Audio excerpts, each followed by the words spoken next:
Hi everyone, welcome back to my channel. As you can see, this wig has dark roots and it's been toned to a silver grey colour, which I absolutely hate. So in this video I'll be showing you how to get your silver grey toned hair back to its original blonde state. So keep on watching if you'd like to know how. Don't forget to like, comment, subscribe, share and give this video a thumbs up. I'll see you in my next video.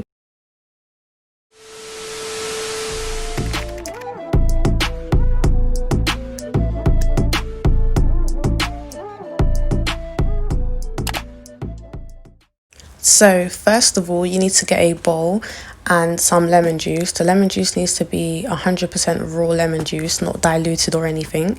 Then you pour that into the bowl and get your own choice of conditioner. I use the Tresemme moisturizing one. And you literally just mix those together in a bowl. These are literally the only two ingredients you need. It's just that simple. And you just mix it all together, get your bundles or your wig and put it inside the bowl and get it drenched as much as you possibly can. Then leave it in there for about 5 to 10 minutes. I repeated this whole process about 3 times.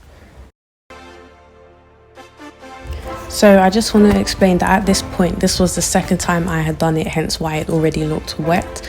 And secondly, the reason why mine is starting to look like an ash blonde colour rather than the grey is because when it was grey silver, I had put ash blonde dye on it, but literally the ash blonde didn't do anything. You would think that I didn't put any dye on it because it just stayed grey silver. Hence why now that I'm stripping away the grey and silver colour, the ash blonde is starting to show through. So if you hadn't done the ash blonde step and it was just the 613 colour beforehand, it will be going back to that colour, not ash blonde. So I just want to make that clear.